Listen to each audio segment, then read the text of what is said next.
Hello friends, स्वागत है आप सबों का एबीसी एकेडमी 2.0 पर। फ्रेंड्स, आज के इस क्लास में केंद्रीय बजट 2023-24 साथ ही साथ आर्थिक समीक्षा, इन दोनों टॉपिक को कवर करने वाले हैं। आज के इस क्लास में आपको 100 क्वेश्चन देखना है। आप में से जो भी लोग नए हो, अगर आप करंट अफेयर्स देखना चाहते हैं, इस चैनल को सब्सक्राइब करके जुड़ जाइए। एबीसी एकेडमी 2.0 पर आपको करंट अफेयर्स का क्लास आगे मिलता रहेगा। ध्यान रखें, इस चैनल पर आपको हमेशा करंट अफेयर्स का ही क्लास देखने को मिलेगा। आप में से जो भी लोग 2023 में जॉब निकालना चाहते हो और आपके सिलेबस में अगर करंट अफेयर से सवाल पूछा जाता है, आज के सारे प्रश्नों को आप ज़रूर से ज़रूर याद कर लीजिएगा। एक भी प्रश्न को नहीं छोड़िएगा, क्योंकि सारे प्रश्न मोस्ट वीवीआई हैं। सवाल को आप देखिए, खुद समझ जाएंगे। आइए स्टार्ट करते हैं आज के इस क्लास के क्वेश्चन नंबर फर्स्ट से।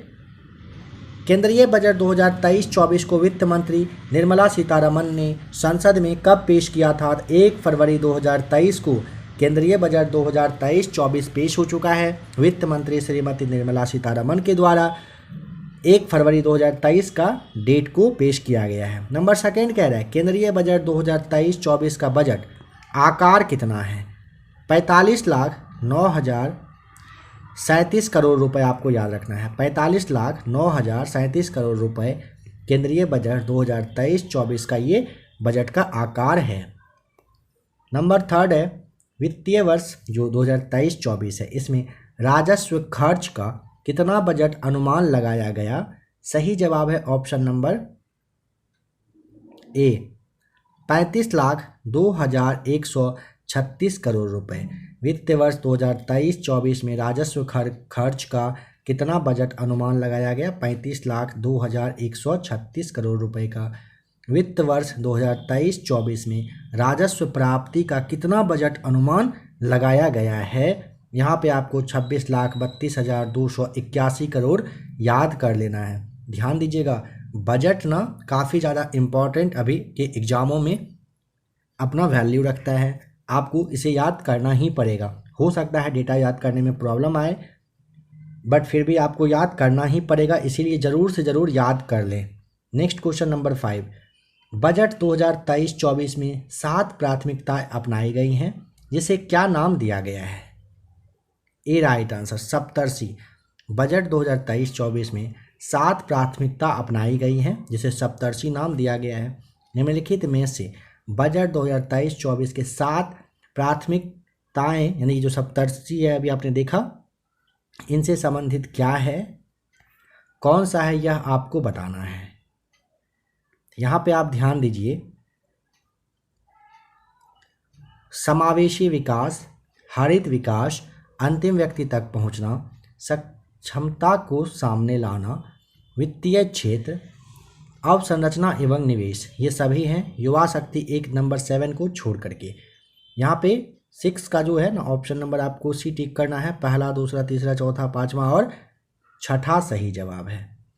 बताइए, इस बजट के अनुसार भारत सरकार ने किस वर्ष तक सिकल सेल एनीमिया का उन्मूलन करने का लक्ष्य रखा है? 2047 तक। इस बजट के अनुसार भारत सरकार ने किस वर्ष तक सिकल सेल एनीमिया को खत्म करने का लक्ष्य? 2047 तक।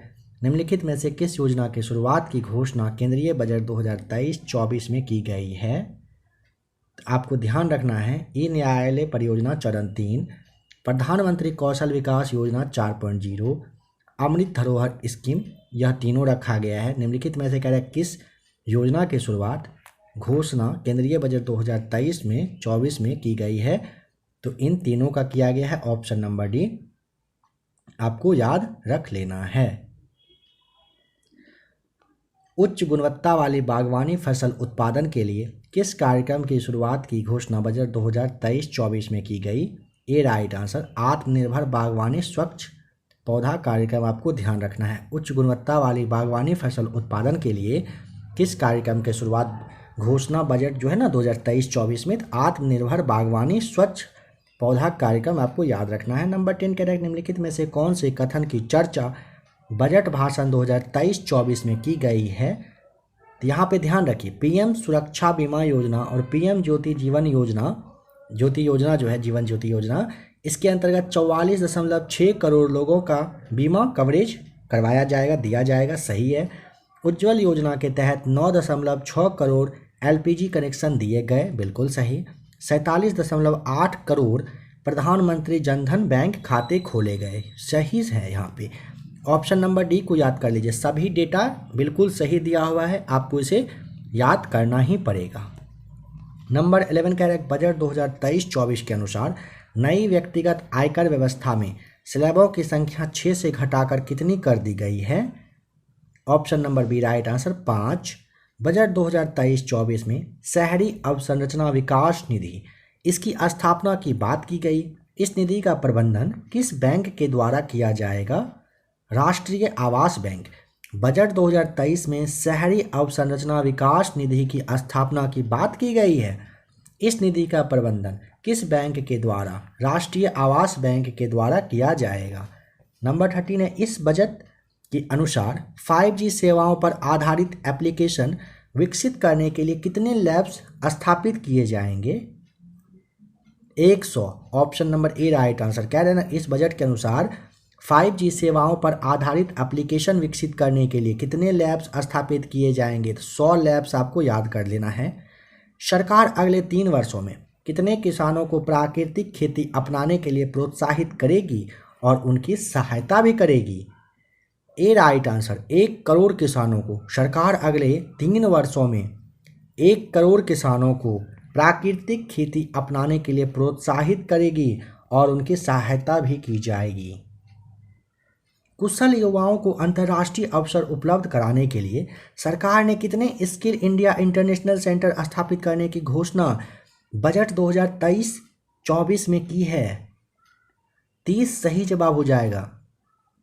कुशल युवाओं को अंतर्राष्ट्रीय अवसर उपलब्ध कराने के लिए सरकार ने 30 स्किल इंडिया इंटरनेशनल सेंटर स्थापित करने की घोषणा बजट 2023-24 में कर दी है।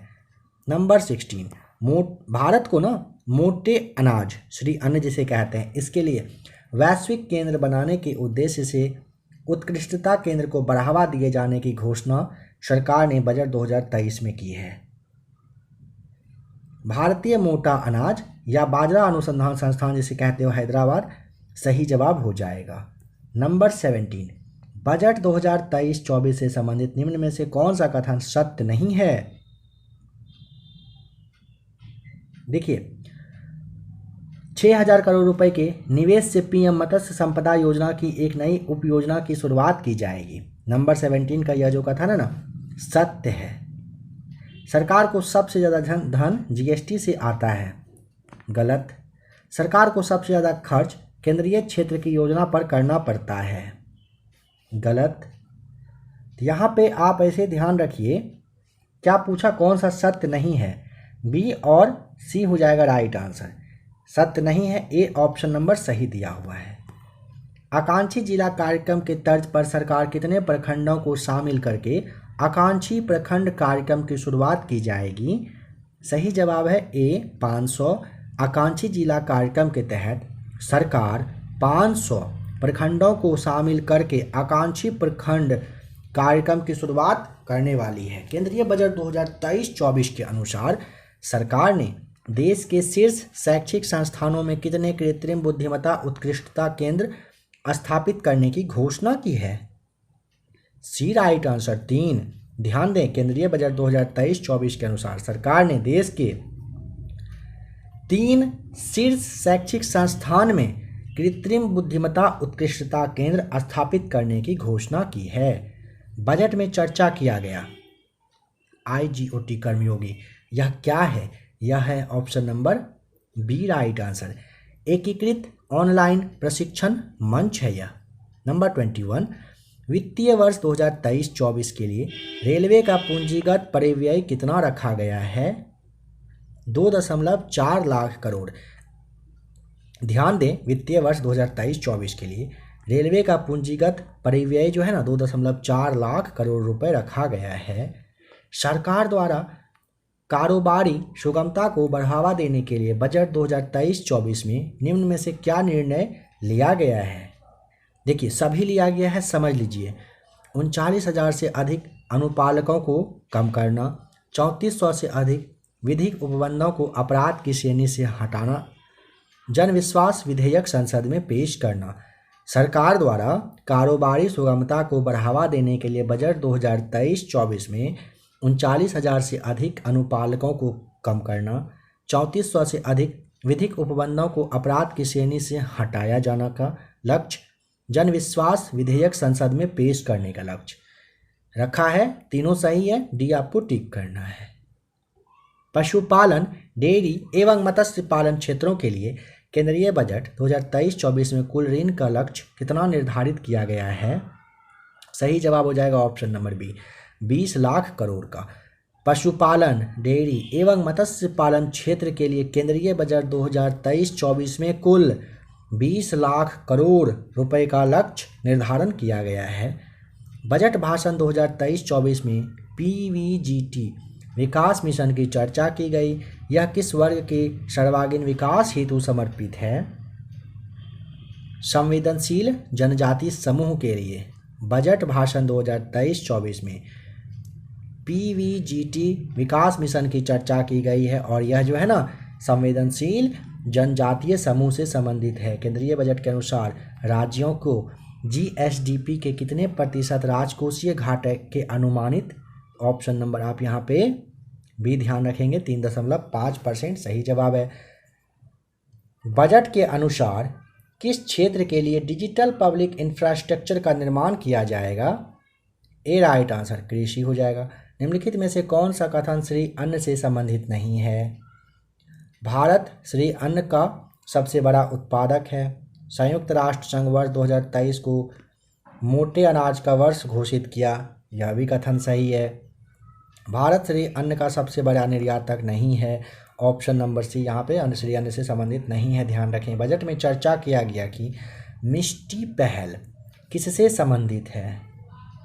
तटीय रेखा पर मैंग्रोव पौधा रोपण से संबंधित है मिष्टी पहल। केंद्रीय बजट 2023-24 में किस योजना पर बजट आवंटन 66% से बढ़ाकर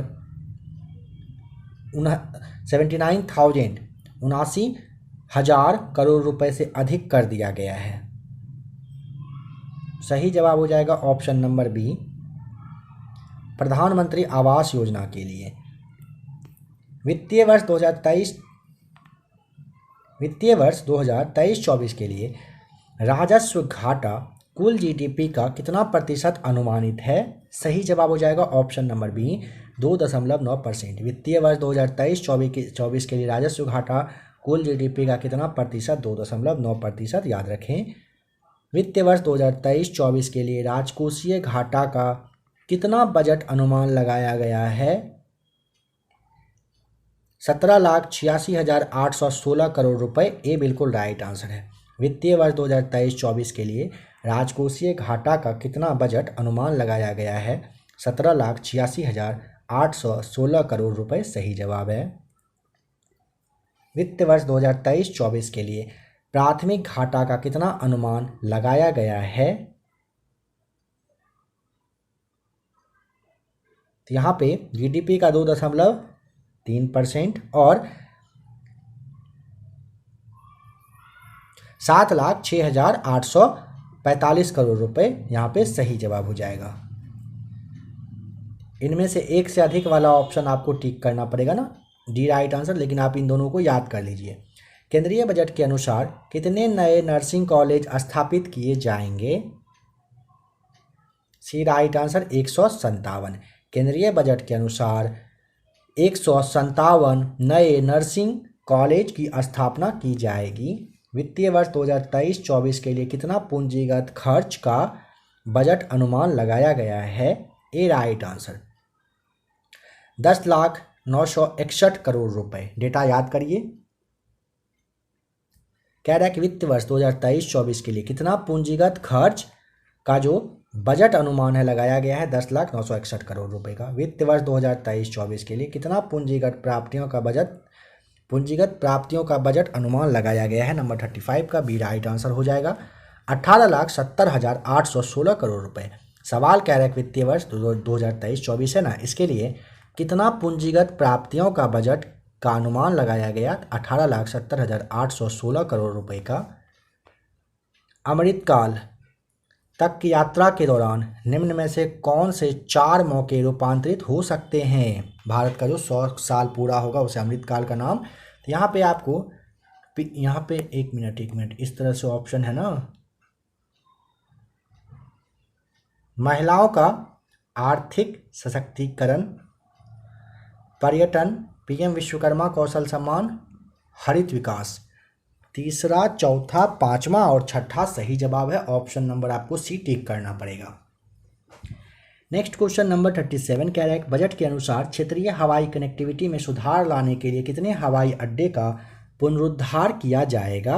सही जवाब हो जाएगा option number A 50।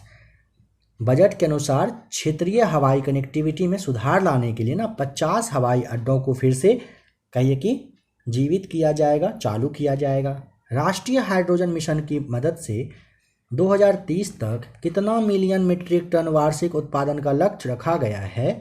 A right answer 5 million metric ton आपको बता देना है। रासायनिक उर्वरकों की जगह वैकल्पिक उर्वरकों के प्रयोग को बढ़ावा देने के लिए किस योजना की शुरुआत की गई है? पीएम परिणाम योजना की।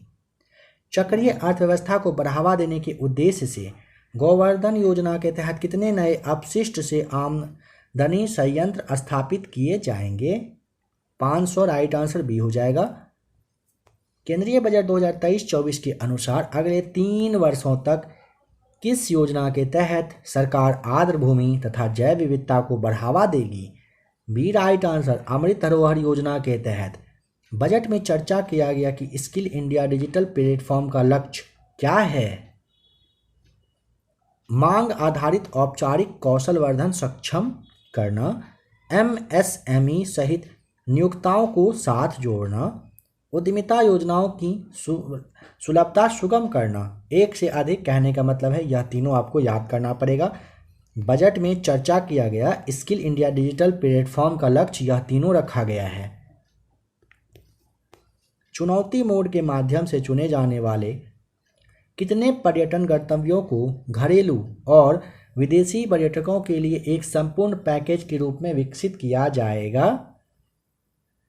ए राइट आंसर 50। पर्यटन से संबंधित किसकी चर्चा केंद्रीय बजट 2023-24 में की गई है? देखो अपना देश पहल, स्वदेश दर्शन योजना, वाइब्रेट विलेज प्रोग्राम। तीनों को किया गया है, एक से अधिक टिक करेंगे। पर्यटन से संबंधित कह रहा है किसकी चर्चा केंद्रीय बजट 2023-24 में? देखो अपना देश पहल, पहल नहीं पहले होना था, स्वदेश दर्शन योजना, वाइब्रेट विलेज प्रोग्राम। इनमें से एक से अधिक आपको याद रखना है। आज़ादी का अमृत महोत्सव के स्मरण स्वरूप अगले 2 वर्षों की अवधि यानी कि मार्च 2023 तक के लिए किस नई लघु बचत योजना की शुरुआत की जाएगी? सी राइट आंसर महिला सम्मान बचत प्रमाण पत्र राइट आंसर है। जल जीवन मिशन के लिए वित्त वर्ष 2023-24 में कितने करोड़ का बजटीय प्रावधान है? 70,000 करोड़ का। जल जीवन मिशन के तहत वित्त वर्ष 2023-24 में 70,000 करोड़ रुपए के बजट का प्रावधान किया गया है। मनरेगा के लिए वित्त वर्ष 2023-24 में कितने करोड़ का बजटीय प्रावधान किया गया? ए राइट आंसर 60,000 करोड़। मनरेगा के लिए 2023-24 में पूछेगा 60,000 करोड़, याद रख लीजिएगा। सरकार का लक्ष्य वर्ष 2025 तक स्वास्थ्य पर जीडीपी का कितना प्रतिशत खर्च करना है? 2.5%। Option number C right answer. सरकार का लक्ष्य 2025 तक स्वास्थ्य पर जीडीपी का कितना प्रतिशत? 2.5% बताएंगे। सरकार सर्वाधिक खर्च किस मद पर करती है? ए राइट आंसर ब्याज अदायगी पर। नई कर व्यवस्था में उच्चतम अधिभार कर को 37% से घटाकर कितना कर दिया गया? 25% कर दिया गया। नई कर व्यवस्था में उच्चतम अधिभार को जो 37% था ना, इससे घटा करके ना 25% कर दिया है। प्रैक्टिस सेट नंबर इसका हम लोगों ने फर्स्ट देखा। अब आइए सेकेंड को देखते हैं, जिसमें कि आपको कहा गया था आर्थिक समीक्षा 2022-23 से संबंधित प्रश्नों को देखेंगे।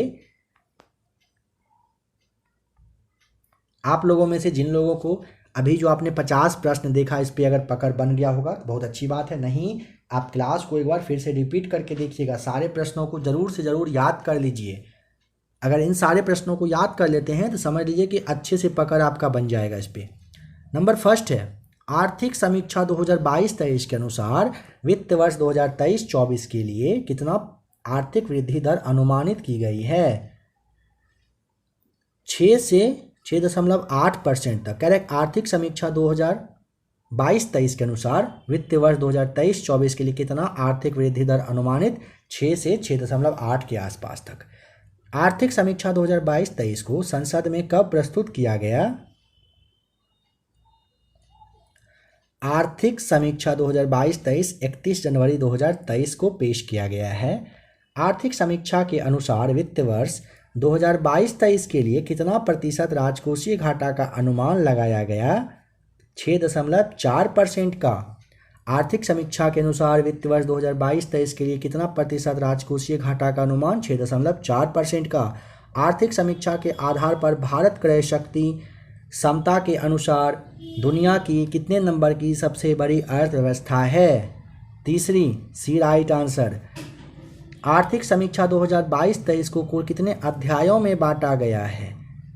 ऑप्शन नंबर बी 12 अध्याय में। आर्थिक समीक्षा 2022-23 के अनुसार 12 अध्यायों में बांटा गया है। आर्थिक समीक्षा के अनुसार सरकार ने घरेलू आपूर्ति को सुनिश्चित करने और महंगाई रोकने के लिए कौन सी रणनीति अपनाई है?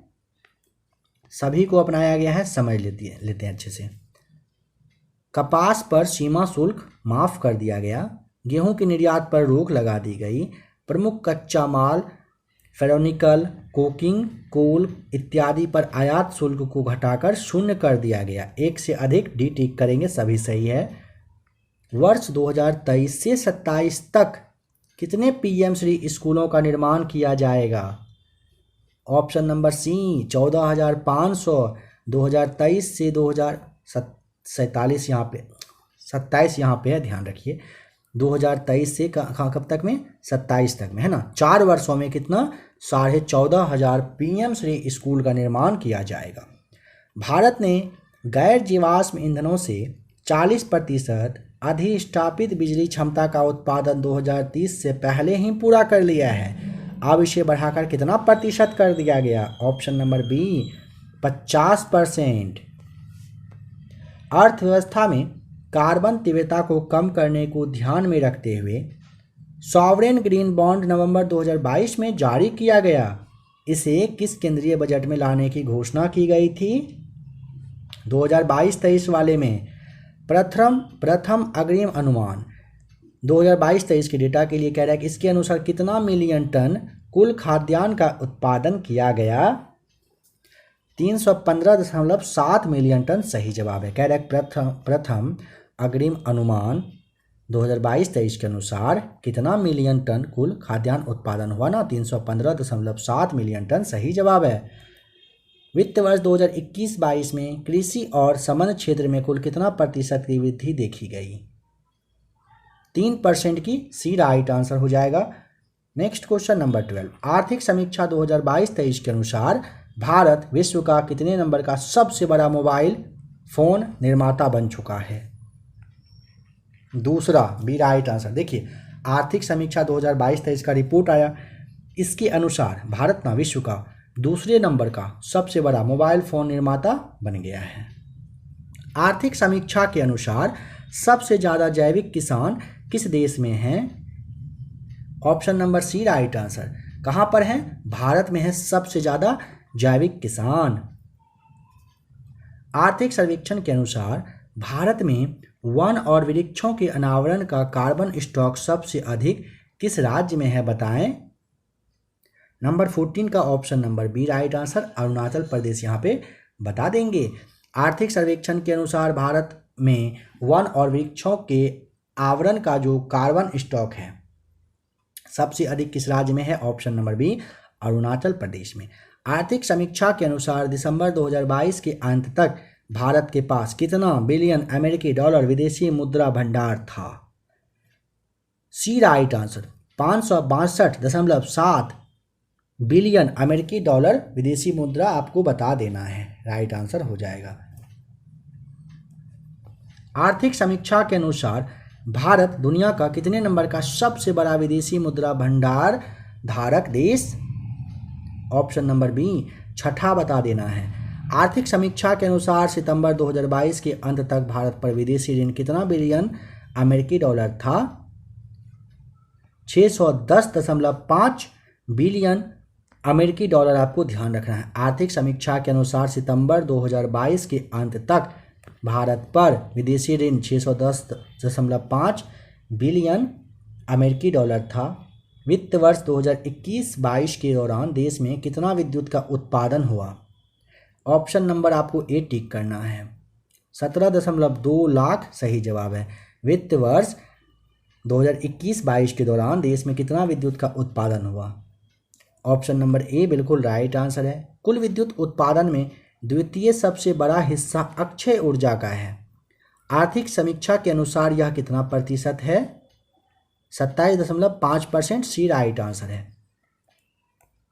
कुल विद्युत उत्पादन में सबसे बड़ा हिस्सा अक्षय ऊर्जा का है, ध्यान रखें। और आर्थिक समीक्षा के अनुसार यह कितना है? 27.5%, याद रखें। वित्त वर्ष 2021-22 के दौरान कुल कितना किलोमीटर राष्ट्रीय राजमार्ग कहिए या फिर आप सड़क कहिए, इसका निर्माण किया गया है? 10,457 किलोमीटर का। वित्त वर्ष 2021-22 के दौरान कुल कितना किलोमीटर राष्ट्रीय राजमार्ग कहिए या सड़क कहिए, इसका निर्माण हुआ है? 10,457 किलोमीटर का। आर्थिक समीक्षा के अनुसार भारत में कुल टेली घनत्व कितना प्रतिशत है? सी राइट आंसर 84.8%। आर्थिक समीक्षा के अनुसार देश में कुल कितना टेली घनत्व है? 84.8%। आर्थिक समीक्षा 2022-23 के अनुसार भारतीय रेल मार्ग का कुल कितना विस्तार हो चुका है? सी राइट आंसर 68,031 किलोमीटर। आर्थिक समीक्षा 2022-23 के अनुसार भारतीय रेल मार्ग का कुल कितना विस्तार पूछेगा? 68,031 किलोमीटर का हो चुका है। भारतीय रेलवे विश्व का कितने नंबर का सबसे बड़ा नेटवर्क है? ऑप्शन नंबर सी सही जवाब हो जाएगा, चौथे नंबर का। निम्नलिखित में से कौन सा कथन सत्य है? देखिए, वैक्सीन निर्माण में भारत प्रथम स्थान पर, कच्चा इस्पात उत्पादन में भारत दूसरे स्थान पर, ऑटोमोबाइल क्षेत्र में भारत तीसरे स्थान पर है। तीनों कथन सही है, ऑप्शन डी हो जाएगा राइट आंसर। विश्व बैंक के अनुसार वर्ष 2022 में विश्व में शीर्ष धन प्रेषण प्राप्तकर्ता देश कौन सा है? सी राइट आंसर भारत। विश्व बैंक के अनुसार वर्ष 2022 में विश्व में शीर्ष धन प्रेषण प्राप्त करने वाला देश है भारत। आर्थिक समीक्षा के अनुसार अप्रैल से सितंबर 2022 तक भारत में एफडीआई टॉप 3 निवेश करने वाले देश का नाम? सिंगापुर, मॉरिशस, फिर आता है यूएई। वित्त वर्ष 2022-23 में सबसे ज़्यादा एफडीआई किस क्षेत्र में आया? ए राइट आंसर कंप्यूटर, सॉफ्टवेयर और हार्डवेयर के क्षेत्र में आया है। 27 का ए राइट आंसर है। आर्थिक समीक्षा के अनुसार वित्त वर्ष 2022-23 में कितना प्रतिशत जीडीपी में वृद्धि का अनुमान लगाया गया है? 7%, सी राइट आंसर। आर्थिक समीक्षा के अनुसार वित्त वर्ष 2022-23 में कितने प्रतिशत? तो 7% जीडीपी में वृद्धि का अनुमान लगाया गया है। अप्रैल से दिसंबर 2022 के दौरान व्यापार निर्यात कितना बिलियन डॉलर रहा? नंबर 29 का सही जवाब ऑप्शन नंबर ए टिक करिएगा, 332.8 बिलियन डॉलर रहा है। अप्रैल से दिसंबर 2022 के दौरान व्यापार निर्यात कितना बिलियन का रहा? 332.8 बिलियन डॉलर का रहा है। अप्रैल से दिसंबर 2022 के दौरान व्यापार आयात कितना बिलियन का रहा? 551.7 बिलियन डॉलर बताएंगे। अप्रैल से दिसंबर 2022 के दौरान व्यापार आयात कितना बिलियन डॉलर का? 551.7 बिलियन डॉलर का रहा है। आर्थिक समीक्षा के अनुसार जैविक खेती अपनाने वाला दुनिया का पहला राज्य कौन सा है? सिक्किम राइट आंसर होगा। आर्थिक समीक्षा के अनुसार जैविक खेती अपनाने वाला दुनिया का पहला राज्य कौन सा? सिक्किम बता देंगे, बी बिल्कुल सही जवाब है। संयुक्त राष्ट्र बहुआयामी गरीबी सूचकांक के अनुसार 2005-6 और 2019 से 21 के बीच भारत के कितने लोग गरीबी के बाहर आए हैं? 41 करोड़ सही जवाब है। कह रहा है कि संयुक्त राष्ट्र बहुआयामी गरीबी सूचकांक के अनुसार 2005-6 और 2019 से 21 के बीच में भारत के कितने लोग गरीबी रेखा से 41 करोड़ बता देंगे। वित्त मंत्रालय के वर्तमान में मुख्य आर्थिक सलाहकार कौन हैं जिनके देखरेख में आर्थिक समीक्षा तैयार हुआ है? वी अनंत नागेश्वरन सही जवाब है। वित्त मंत्रालय के वर्तमान में मुख्य आर्थिक सलाहकार के रूप में वी अनंत नागेश्वरन हैं। इन्हीं की देखरेख में आर्थिक समीक्षा तैयार किया गया है। आर्थिक समीक्षा 2022-23 में वर्णित वर्ल्ड इकोनॉमिक आउटलुक रिपोर्ट किसके द्वारा जारी किया गया है? ए राइट आंसर, IMF के द्वारा जारी किया जाता है वर्ल्ड इकोनॉमिक आउटलुक, याद कर लें इसे। आर्थिक समीक्षा में विभिन्न देशों का नेट जीरो उत्सर्जन का लक्ष्य वर्णित है, जिसमें अमेरिका, ब्रिटेन का लक्ष्य वर्ष क्या रखा गया है? सी राइट आंसर 2050। आर्थिक समीक्षा में ना विभिन्न देशों का नेट जीरो उत्सर्जन का जो लक्ष्य रखा गया है ना, उसमें अमेरिका और ब्रिटेन का लक्ष्य है 2050 तक का। आर्थिक समीक्षा में उल्लेखित लाइफ का पूर्ण रूप क्या है, यानी कि लाइफ का फुल फॉर्म आप बता दीजिए। तो option number C, lifestyle for environment, यानी कि पर्यावरण के लिए जीवन शैली बताएंगे। लाइफ का पूर्ण रूप क्या है? लाइफ स्टाइल फॉर इन्वायरमेंट आपको बताना है। आर्थिक समीक्षा के अनुसार RBI ने पूरे वर्ष पॉलिसी रिपो दर में कितने आधार अंकों की वृद्धि कर ली है? B right answer 225। वित्त वर्ष 2022-23 के लिए मूलभूत कीमतों पर सकल मूल्य वृद्धि पर विचार करके बताइए कौन सा यहाँ पर सही है। कृषि में 3.5% और उद्योग में 4.1% सही है। सेवा में 8.1% गलत है। आर्थिक समीक्षा 2022-23 के अनुसार निम्न कथनों पर विचार करें। भारत का ई-कॉमर्स बाजार 2050 तक 18% बढ़ने की संभावना है, सही है। भारत विश्व का 5वां सबसे बड़ा निर्यातक है, गलत है। नंबर फर्स्ट सही जवाब हो जाएगा 39 का। आर्थिक समीक्षा 2022-23 के अनुसार राष्ट्रीय हरित हाइड्रोजन मिशन से भारत किस वर्ष तक ऊर्जा के मामले में आत्मनिर्भर हो जाएगा? बी राइट आंसर 2047 तक में। आर्थिक समीक्षा 2022-23 के अनुसार राष्ट्रीय हरित हाइड्रोजन मिशन से भारत 2047 तक ऊर्जा के मामले में आत्मनिर्भर हो चुका होगा। आर्थिक समीक्षा में उल्लेखित शब्द JAM का पूर्ण रूप बताएं। जन धन आधार मोबाइल, जैम का फुल फॉर्म क्या होगा? जन धन आधार मोबाइल। आर्थिक समीक्षा में वर्णित मुद्रास्फीति दर पर विचार करिए। 42 का राइट आंसर ना अप्रैल से दिसंबर 2022 के दौरान थोक मूल्य सूचकांक पर आधारित मुद्रास्फीति 11.5% है। यह कथन सही है, यह वाला गलत है। 6.4% वाले की तरफ देखना ही नहीं है। ऑप्शन बी सही जवाब है। नवंबर 2022 तक भारत में कुल टेलीफोन उपभोक्ताओं की संख्या बताएं। 117 करोड़। नवंबर 2022 तक भारत में कुल टेलीफोन उपभोक्ताओं की संख्या 117 करोड़। वित्त वर्ष 2022-23 में औद्योगिक क्षेत्र का सकल मूल्यवर्धन कितना प्रतिशत बढ़ा? 3.7% सही जवाब है। वित्त वर्ष 2022-23 में औद्योगिक क्षेत्र का सकल मूल्यवर्धन कितना प्रतिशत बढ़ा है? 3.7% सही जवाब है। वित्त वर्ष 2022-23 में स्वास्थ्य क्षेत्र पर बजट का खर्च GDP का कितना प्रतिशत रहा? ए राइट आंसर 2.1% रहा है। आर्थिक समीक्षा के अनुसार फार्मा उद्योग में FDI प्रवाह 2019 की तुलना में 2022 में कितना गुना बढ़ा है?